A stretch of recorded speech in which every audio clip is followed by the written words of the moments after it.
వాస్తవానికి స్పీకర్ పదవిపై ఏకాభిప్రాయం కోసం రాజ్నాథ్ సింగ్ చర్చలు జరుపుతున్న తరుణంలో ఇండియా కూటమి డిప్యూటీ స్పీకర్ పదవి కోసం పట్టుపట్టింది. ఆ పదవి తమకు ఇవ్వాలని కోరింది. దీనిపై ఎన్డీఏ నుంచి సానుకూల స్పందన రాలేదో లేక తమ డిమాండ్లను నచ్చుతున్నారని అభిప్రాయపడ్డారో కానీ ఇండియా కూటమి వాడి వేడిగా నిర్ణయాలు తీసుకుని స్పీకర్ అభ్యర్థిని ప్రకటించింది. ఒకవైపు డీఎంకే నేత టీఆర్ బాలు, కాంగ్రెస్ నేత వేణుగోపాల్ ఇద్దరూ రాజ్నాథ్ సింగ్ తో చర్చలు జరుపుతున్న తరుణంలోనే సురేష్ పేరు బయటకు వచ్చింది. దీంతో దేశ రాజధానిలో పొలిటికల్ అటెన్షన్ క్రియేట్ అయింది.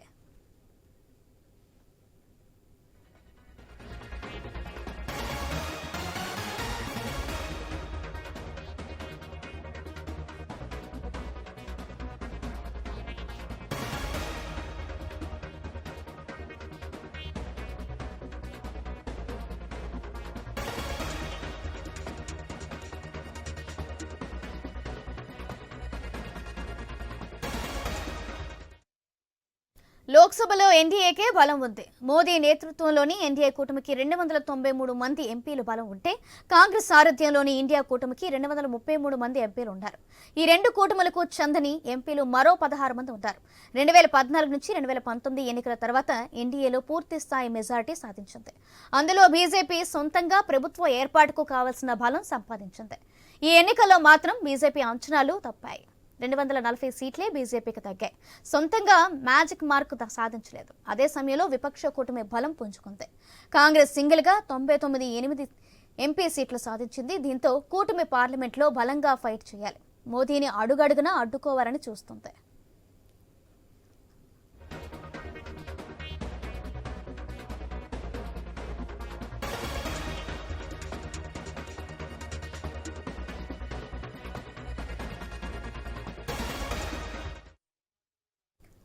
లోక్సభ సమావేశాల మొదటి రోజే ఎన్డీఏ సర్కార్పై తమ వైఖరి ఎలా ఉంటుందో విపక్షం స్పష్టం చేసింది. సమావేశాలు మొదలు కాకముందే రాజ్యాంగ ప్రతులను పట్టుకునే పార్లమెంట్ ఆవరణలోని ఇండియా కూటమి ఎంపీలు ధర్నా చేశారు. రాజ్యాంగాన్ని కాపాడాలని నినాదాలు చేశారు. మోదీ తీరును తీవ్రంగా విమర్శించారు నాయకులు. ఆపై సభలో ప్రధాని నరేంద్ర మోదీ ఎంపీగా ప్రమాణ స్వీకారం చేస్తున్న తరుణంలోనూ నినాదాలు చేశారు విపక్ష ఎంపీలు. కేంద్ర విద్యాశాఖ మంత్రి ధర్మేంద్ర ప్రధాన్ ఎంపీగా ప్రమాణ స్వీకారం చేస్తున్న సమయంలో నీట్ అంశాన్ని ప్రస్తావిస్తూ షేమ్ టు షేమ్ నినాదాలు హోరెత్తించారు ఇండియా కూటమి సభ్యులు. గతంలో లోక్సభలో విపక్ష ఎంపీల సంఖ్య తక్కువగా ఉన్నా గట్టిగా ప్రతిఘటించిన ఉదాంతాలు చూశాం. ఇప్పుడు ఇండియా కూటమి సంఖ్యాబలం సగానికి దగ్గరగా ఉంది. దాంతో మోదీ సర్కార్ను అన్ని అంశాల్లోనూ అడ్డుకోవడానికే అస్త్రశస్త్రాలను సిద్ధం చేసుకున్నట్లు తెలుస్తోంది. అందుకు తొలి అస్త్రంగా స్పీకర్ పదవిని ఎంచుకున్నట్లు చర్చ సాగుతుంది. రైట్, ఇదే అంశానికి సంబంధించి మా ఇన్పుట్ ఎడిటర్ శ్రీకాంత్ అందిస్తారు. శ్రీకాంత్.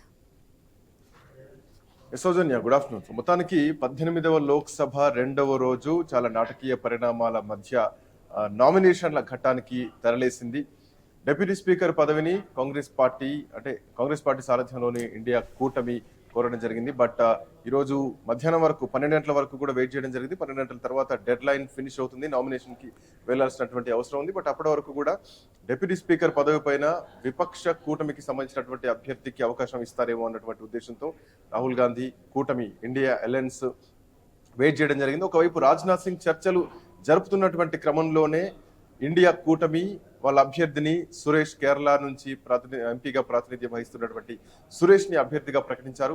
సో రేపు నామినేషన్ వేయించారు. రేపు ఇక ఎలక్షన్ జరగబోతోంది, అంటే ఓటింగ్ జరగబోతోంది పార్లమెంట్ లో. మొత్తానికి మొట్టమొదటిసారి భారతదేశానికి స్వాతంత్రం వచ్చిన తర్వాత మొట్టమొదటిసారి అంటే ఇప్పటి వరకు ఏకగ్రీవంగా ఎన్నికైనటువంటి స్పీకర్ పదవి ఈసారి ఎన్నికల రూపంలోకి మారిపోయింది.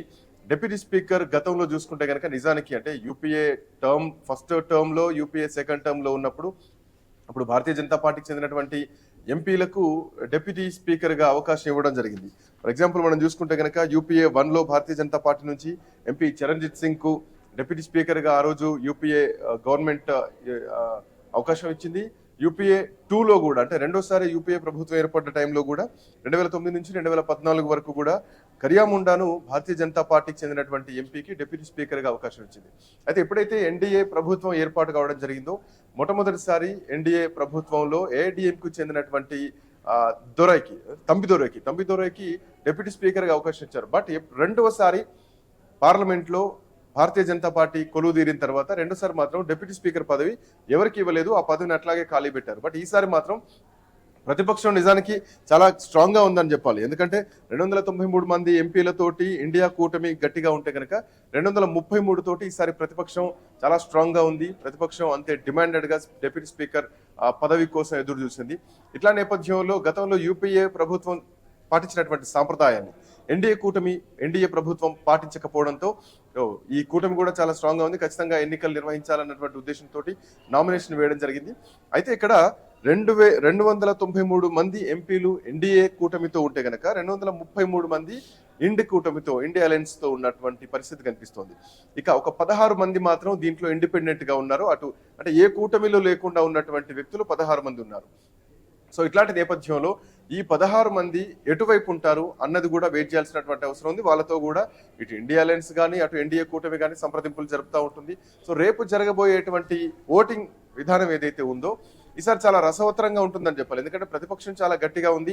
ఈ రాబోయే 5 సంవత్సరాలు భారతదేశంలో జరగబోయేటువంటి రాజకీయాలు కూడా చాలా రసవత్తరంగా ఉంటాయి. ఇప్పటికే పార్లమెంట్ ఆవరణలో రాజ్యాంగ ప్రతులతోటి రాహుల్ గాంధీ అట్లాగే కీలకమైనటువంటి అగ్రనాయకత్వం సోనియా గాంధీ అగ్రనాయకత్వం అంతా కూడా రాజ్యాంగాన్ని చేతిలో పట్టుకొని నిరసన తెలిపారు. రాజ్యాంగ విలువల్ని భారతీయ జనతా పార్టీ ప్రభుత్వం కాపాడట్లేదు, అంటే ఈ పద్ధతుల్ని సభా సాంప్రదాయాల్ని కూడా పక్కన పెడుతోంది, తొక్కిపడుతోంది అంటూ కూడా చేయడం జరిగింది. సో ఇట్లా నేపథ్యంలో అంటే ఎవరికి బలం ఉండబోతోంది రేపు జరగబోయేటువంటి ఎన్నిక అన్నది కూడా చూడాలి. ఎందుకంటే ఒకవైపు ప్రభుత్వాన్ని మిత్రపక్షంతో ఏర్పాటు చేసినటువంటి ఎన్డీఏ కూటమి గెలుపు ధీమా వ్యక్తం చేస్తోంది. ఒకవేళ అంటే ఎన్నికలకు పోయినా కానీ ఓటింగ్ సిస్టానికి వెళ్ళినా కానీ ఖచ్చితంగా గెలుస్తా ఉన్నటువంటి ధీమాలో ఎన్డీఏ ప్రభుత్వం ఉన్నా కానీ ప్రతిపక్షం మాత్రం చాలా గట్టిగా ఉంది. అయితే ఇందులో ఎంతవరకు క్రాస్ ఓటింగ్ పడుతుంది, ఎవరైనా క్రాస్ ఓటింగ్ వెళ్లే అవకాశం ఉంటుందా, మోడీని కాదని క్రాస్ ఓటింగ్ రాహుల్ గాంధీ వైపు ఎంతవరకు వెళ్తారన్నది మాత్రం చూడాలి. బట్ కమింగ్ టు రేపటి వరకు ఏమైనా టెక్నికల్ గా నామినేషన్ విత్డ్రాల్ ఎవరైనా చేసుకుంటారా, లేదంటే టెక్నికల్ గా నామినేషన్స్ ని రిజెక్ట్ చేసే అవకాశం ఏమైనా ఉంటా, ఇవి కూడా తెలియాల్సినటువంటి అవసరం ఉంది. సో మొత్తానికి ఇప్పుడున్నటువంటి పరిస్థితి ప్రకారం చూస్తే గనక కాంగ్రెస్ పార్టీ సింగిల్ గా 99 సీట్లు సాధిస్తే గనక ఓవరాల్ గా కూటమి మొత్తానికి 233 స్థానాల్లో ఉంది. సో ఇట్లా నేపథ్యంలో రేపు పోలింగ్ జరగనున్నటువంటి పరిస్థితులు మొట్టమొదటిసారి మనం భారతదేశంలో లోక్సభ ఎన్నికల్లో చూస్తున్నాం. సో ఈ పోలింగ్ చాలా రసవత్తరంగా ఉండబోతుందనే చెప్పాలి. ఎన్డీఏ కూటమికి ఒక టగ్ ఆఫ్ వార్ సిచ్యువేషన్ ఉందనే చెప్పాలి. కూటమి ఒకవేళ గెలిచినా కానీ అంటే వీళ్ళు ధైర్యంగా ఉన్నారు. డిప్యూటీ స్పీకర్ పదవి ఒకవేళ వీళ్ళు ఎన్నికలకు పోయి నామినేషన్ వేసినా కానీ డిప్యూటీ స్పీకర్ పదవి ఇవ్వకపోవడానికి ఖచ్చితంగా గెలుపు ధీమా మాత్రం నరేంద్ర మోడీ దగ్గర కనిపిస్తోందని చెప్పడంలో ఎట్లాంటి సందేహం లేదని చెప్పాలి.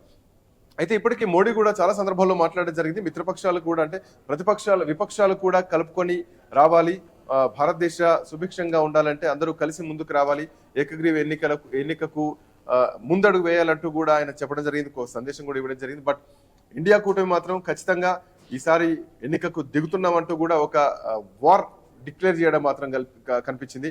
సో రేపు ఏం జరగబోతోంది, ఎట్లా పోలింగ్ నమోదు కాబోతోంది, ఓటింగ్ సిస్టమ్ ఎట్లా ఉండబోతోంది, టెక్నికల్ గా ఏమైనా దీంట్లో ఛాన్సెస్ ఉంటాయా, నామినేషన్ రిజెక్ట్ చేయడానికి ఏమైనా అవకాశాలు ఉంటాయా, ఇవన్నీ కూడా చూడాల్సినటువంటి అవసరం ఉంది. Soujanya. Right, thank you Srikanth. జాతీయ స్థాయిలో రాబోయే 5 ఏళ్ల రాజకీయం ఎలా ఉండబోతుందో తాజాగా జరుగుతున్న పార్లమెంట్ సమావేశాలే చూపిస్తున్నాయి. 18వ లోక్సభ 2వ రోజు సమావేశాలకు ముందు పార్లమెంట్ ఆవరణలో అనేక నాటకీయ పరిణామాలు చోటు చేసుకున్నాయి. అది లోక్సభ స్పీకర్ ఎన్నిక చుట్టూ తిరగడంతో ఈ దఫా సభలో ప్రధాని మోదీ గట్టిగానే ఎదుర్కోబోతున్నట్లు స్పష్టం చేసింది ఇండియా కూటమి. ఎన్డీఏ నుంచి స్పీకర్ అభ్యర్థిగా ఓం బిర్లాను మరోసారి ప్రతిపాదించారు. ఓం బిర్లాకు మద్దతు ఇవ్వాలని ఎన్డీఏ నుంచి కేంద్ర రక్షణ మంత్రి రాజ్నాథ్ సింగ్ విపక్ష పార్టీలతో చర్చలు జరిపారు. ఈ చర్చలు జరుగుతున్న సమయంలో ఇండియా కూటమి కేరళ నుంచి లోక్సభ సభ్యుడిగా ఉన్న కె సురేష్ ను స్పీకర్ అభ్యర్థిగా ప్రకటించింది. ఈ ప్రకటన దేశ రాజకీయాలను ఒక్కసారిగా వేడెక్కించాయి. లోక్సభ చరిత్రలో ఇప్పటి వరకు స్పీకర్ పదవికి ఎన్నిక జరగలేదు. ఇప్పుడు ఇద్దరు అభ్యర్థుల్లో ఎవరో ఒకరు నామినేషన్ విత్డ్రా చేసుకోకపోతే బుధవారం పోటీ తప్పదు.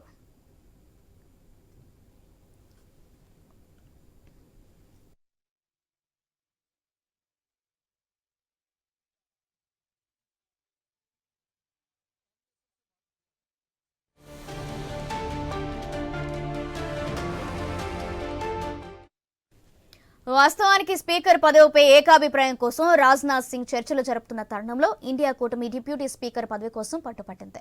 ఆ పదవి తమకు ఇవ్వాలని కోరింది. దీనిపై ఎన్డీఏ నుంచి సానుకూల స్పందన రాలేదో లేక తమ డిమాండ్లను నాంచుతున్నారని అభిప్రాయపడ్డారో కానీ ఇండియా కూటమి వాడి వేడిగా నిర్ణయాలు తీసుకుని స్పీకర్ అభ్యర్థిని ప్రకటించింది. ఒకవైపు డీఎంకే నేత టీఆర్ బాలు, కాంగ్రెస్ నేత వేణుగోపాల్ ఇద్దరు రాజ్నాథ్ సింగ్ తో చర్చలు జరుపుతున్న తరుణంలో సురేష్ పేరు బయటకు వచ్చింది. దీంతో దేశ రాజధానిలో పొలిటికల్ అటెన్షన్ క్రియేట్ అయింది.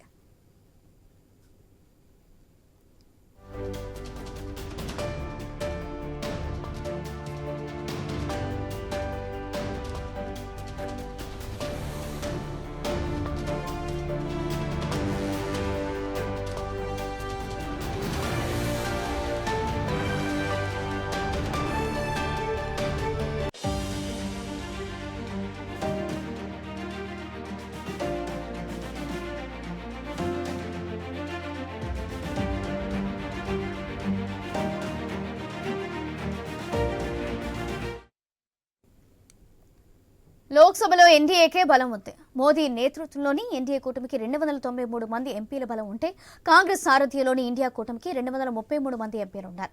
ఈ రెండు కూటమిలకు చెందిన ఎంపీలు మరో 16 మంది ఉన్నారు. 2014-2019 ఎన్నికల తర్వాత ఎన్డీఏ పూర్తి స్థాయి మెజార్టీ సాధించింది. అందులో బీజేపీ సొంతంగా ప్రభుత్వం ఏర్పాటుకు కావాల్సిన బలం సంపాదించింది. ఈ ఎన్నికల్లో మాత్రం బీజేపీ అంచనాలు తప్పాయి. 240 సీట్లే బీజేపీకి దక్కాయి. సొంతంగా మ్యాజిక్ మార్కు సాధించలేదు. అదే సమయంలో విపక్ష కూటమి బలం పుంజుకుంది. కాంగ్రెస్ సింగిల్ గా 99 ఎంపీ సీట్లు సాధించింది. దాంతో కూటమి పార్లమెంట్లో బలంగా ఫైట్ చేయాలని, మోదీని అడుగడుగునా అడ్డుకోవాలని చూస్తుంది. రైట్, ఇదే అంశానికి సంబంధించి మరింత సమాచారం ఢిల్లీ నుంచి మా ప్రతినిధి రామకృష్ణ అందిస్తారు. రామకృష్ణ, ఇది ఈసారి స్పీకర్ ఎన్నిక చాలా ఉత్కంఠభరితంగా మారింది. మరి దేశ చరిత్రలో తొలిసారి స్పీకర్ ఎన్నిక జరగబోతుంది. ఇటు ఇండియా కూటమి పెట్టిన ప్రపోజల్ కి అధికార ఎన్డీఏ నిరాకరించిన నేపథ్యంలో ఇక ఎన్నిక అనివార్యమైంది. అయితే ఇండియా కూటమి ప్రధానంగా డిప్యూటీ స్పీకర్ తమకు ఇవ్వాలని చెప్పేసి ప్రధానంగా కోరింది. దానికి అధికార ఎన్డీఏ నిరాకరించింది. గతంలో 2 సార్లు కాంగ్రెస్ రూలింగ్ లో ఉన్నప్పుడు బీజేపీకి డిప్యూటీ స్పీకర్ పదవి ఇవ్వడం జరిగింది. కానీ ఇప్పుడు మాత్రం బీజేపీ కాంగ్రెస్ ఇవ్వడానికి నిరాకరించడంతో ఇక కొడైకెనాల్ సురేష్ కాంగ్రెస్ ఎంపీని స్పీకర్ బద్దదించారు. రేపు ఉదయం 11 గంటలకు స్పీకర్ ఎన్నిక జరగబోతుంది. స్పీకర్ ఎన్నిక తర్వాత డిప్యూటీ స్పీకర్ ని కూడా ఎంపిక చేస్తారు. Right, thank you Ramakrishna. Lok Sabha సమావేశాల మొదటి రోజే ఎన్డీఏ సర్కారుపై తమ వైఖరి ఎలా ఉంటుందో విపక్షం స్పష్టం చేసింది. సమావేశాలు మొదలు కాకముందే రాజ్యాంగ ప్రతులను పట్టుకుని పార్లమెంట్ ఆవరణలోని ఇండియా కూటమి ఎంపీలు ధర్నా చేశారు. రాజ్యాంగాన్ని కాపాడాలని నినాదాలు చేశారు. మోదీ తీరును తీవ్రంగా విమర్శించారు నాయకులు. ఆపై సభలో ప్రధాని నరేంద్ర మోదీ ఎంపీగా ప్రమాణ స్వీకారం చేస్తున్న తరుణంలోనూ నినాదాలు చేశారు విపక్ష ఎంపీలు. కేంద్ర విద్యాశాఖ మంత్రి ధర్మేంద్ర ప్రధాన్ ఎంపీగా ప్రమాణ స్వీకారం చేస్తున్న సమయంలో నీట్ అంశాన్ని ప్రస్తావిస్తూ షేమ్ షేమ్ అంటూ నినాదాలు హోరెత్తించారు ఇండియా కూటమి సభ్యులు.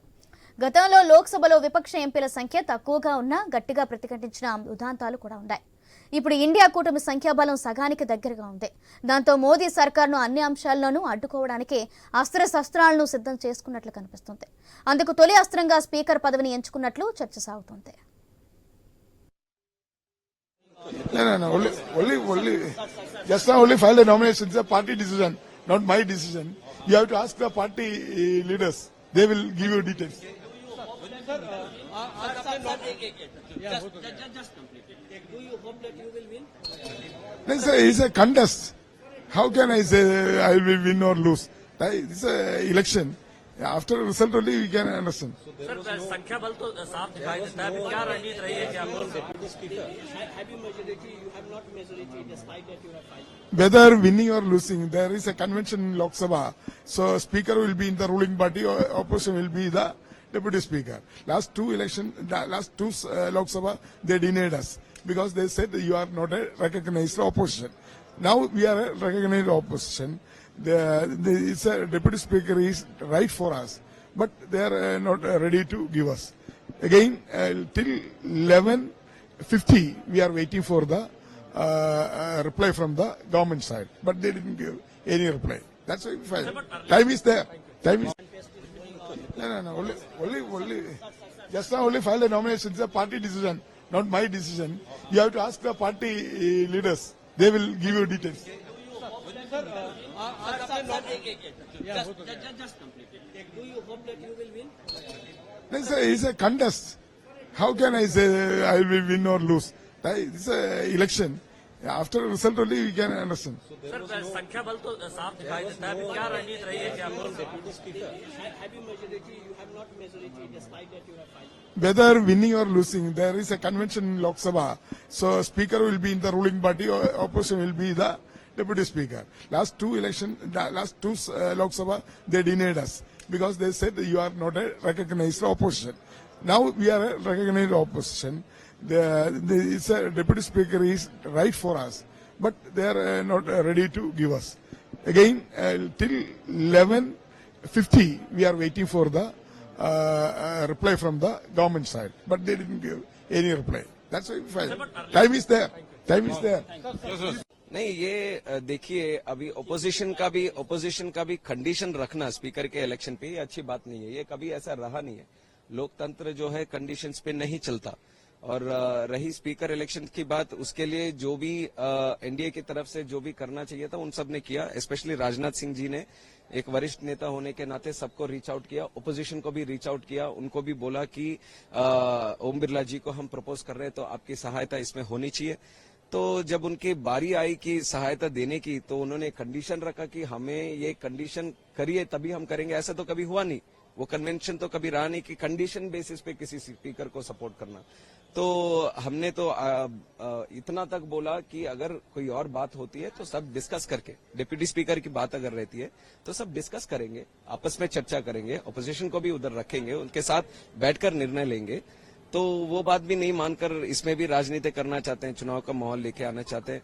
तो अब लोग तय करेंगे इसके बारे में क्या होगा। नहीं, ऐसा अभी कुछ कंफर्म नहीं है, इसलिए तो बोल रहे हैं कि हमारी तरफ से यही बोल रहे हैं, डिप्टी स्पीकर की चुनाव की जब बारी आएगी तो सारे नेता दल, सारे दल को, ये कोई गवर्नमेंट का ही नहीं, विपक्षी दल, उन सब के साथ भी बैठकर निर्णय लेंगे और उससे जो रिजल्ट निकलेगा उसके हिसाब से तय करके आगे बढ़ेंगे। उसके लिए तो टाइम है अभी। तो पहले तो स्पीकर का चुनाव होना है, तो इस पर हमें ध्यान देना चाहिए। इसको किस तरह से सम्मान से आगे लेके जाना है, तो इस पर हमें ध्यान देना चाहिए। पर इसमें राजनीति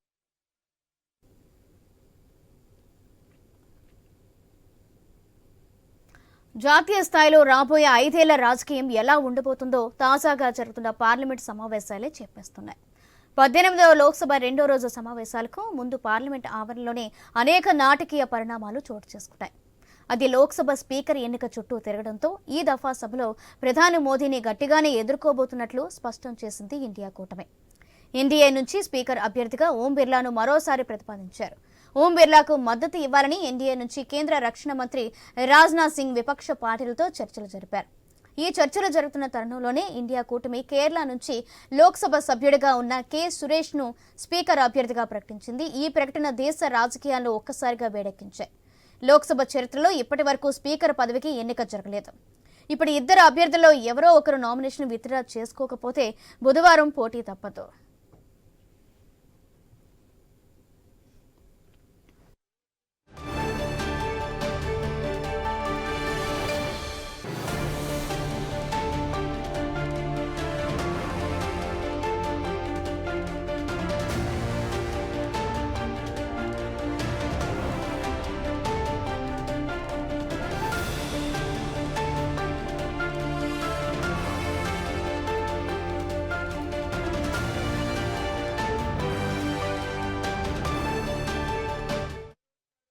వాస్తవానికి స్పీకర్ పదవిపై ఏకాభిప్రాయం కోసం రాజ్నాథ్ సింగ్ చర్చలు జరుపుతున్న తరుణంలో ఇండియా కూటమి డిప్యూటీ స్పీకర్ పదవి కోసం పట్టుపట్టింది.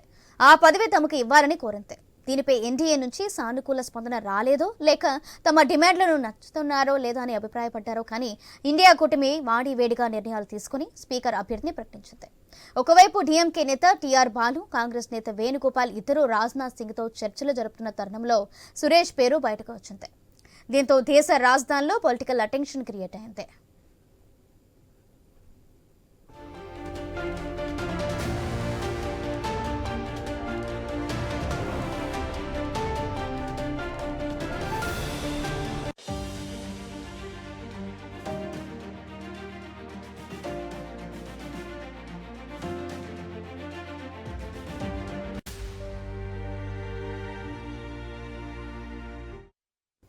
లోక్సభలో ఎన్డీఏకే బలం ఉంది. మోదీ నేతృత్వంలోని ఎన్డీఏ కూటమికి 293 మంది ఎంపీల బలం ఉంటే, కాంగ్రెస్ సారథ్యంలోని ఇండియా కూటమికి 233 మంది ఎంపీలు ఉన్నారు. ఈ రెండు కూటమిలకు చెందిన ఎంపీలు మరో 16 మంది ఉంటారు. 2014-2019 ఎన్నికల తర్వాత ఎన్డీఏ పూర్తిస్థాయి మెజార్టీ సాధించింది. అందులో బీజేపీ సొంతంగా ప్రభుత్వం ఏర్పాటుకు కావాల్సిన బలం సంపాదించింది. ఈ ఎన్నికల్లో మాత్రం బీజేపీ అంచనాలు తప్పాయి. 240 సీట్లే బీజేపీకి దక్కాయి. దీంతో సొంతంగా మ్యాజిక్ మార్కు సాధించలేకపోయింది. అదే సమయంలో విపక్ష కూటమి బలం పుంజుకుంది. కాంగ్రెస్ సింగిల్గా 99 ఎంపీ సీట్లు సాధించింది. దాంతో కూటమి పార్లమెంట్లో బలంగా ఫైట్ చేయాలని, మోదీని అడుగడుగునా అడ్డుకోవాలని చూస్తుంది.